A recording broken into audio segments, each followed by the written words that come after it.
मित्रों, मुझे ऐसा लगता है कि हिंदी भाषा से बच्चों को दूर ले जाने का जो एक काम है वो हिंदी भाषा को सिखाने वाले लोगों ने ही किया है। और मैं हमारे जो स्कूल के हिंदी शिक्षक हैं उनको ब्लेम नहीं करता।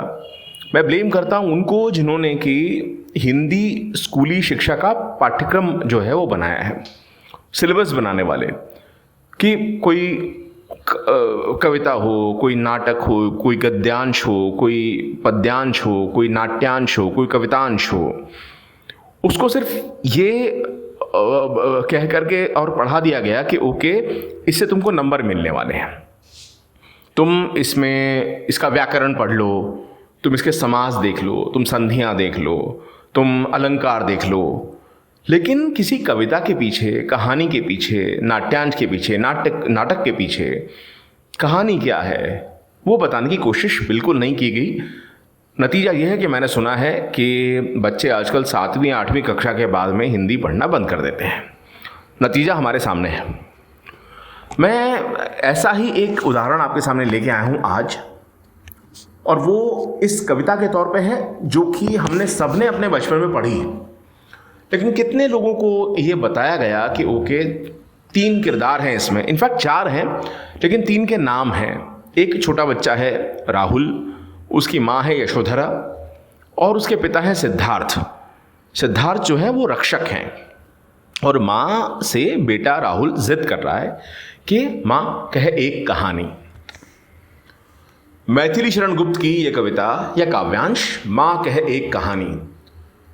बेटा समझ लिया क्या तूने मुझको अपनी नानी, कहती है मुझसे ये चीटी, तू मेरी नानी की बेटी, कह माँ कह लेटी ही लेटी, माँ कह एक कहानी।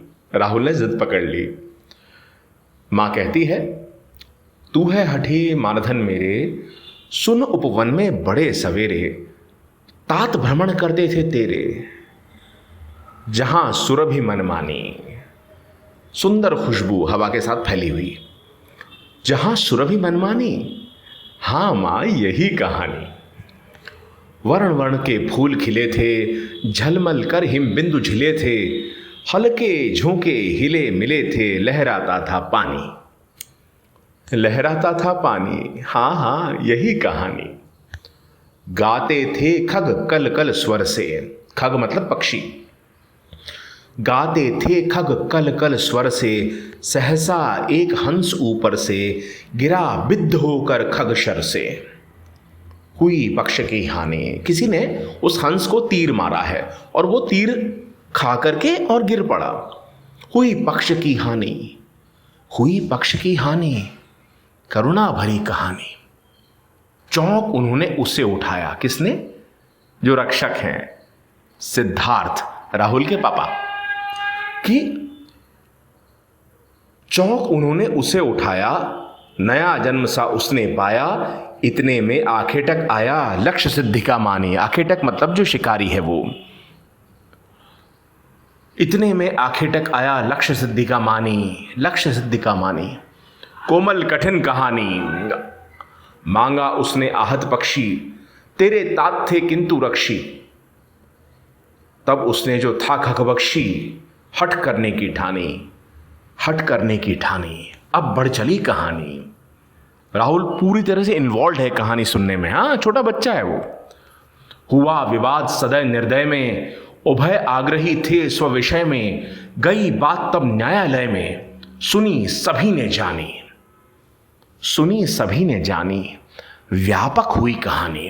अब मां राहुल से कहती है, राहुल तू निर्णय कर इसका, न्याय पक्ष लेता है किसका, कह दे निर्भय जय हो जिसका, सुन लूं तेरी बानी। लेकिन राहुल छोटा बच्चा है, वो कहता है, मां मेरी क्या बानी, मैं सुन रहा कहानी। फिर भी राहुल कहता है, कोई निरपराध को मारे तो क्यों अन्य उसे न उबारे, कोई निरपराध को मारे तो क्यों अन्य उसे न उबारे, रक्षक पर भक्षक को वारे, न्याय दया का दानी, न्याय दया का दानी। मां कहती है, राहुल तूने गुनी कहानी। राहुल तुझे कहानी समझ में आ गई। तो कहानी, कविता, ये जो भी कुछ है, हिंदी साहित्य, इस तरह से प्यार से समझाया जाए, पढ़ाया जाए, तो बच्चे आपसे दूर क्यों भागेंगे भाई साहब। उनकी कविता, मेरी आवाज़, आपने आज सुनी। ये कहानी, माँ कहे एक कहानी। मुझे बताइए आप कि और किसकी कहानी, किसकी कविता, इनफैक्ट किसकी कविता आप सुनना चाहेंगे। कमेंट करिए, बताइए, और मेरे चैनल को सब्सक्राइब करिए। Simple as that. Thank you so much.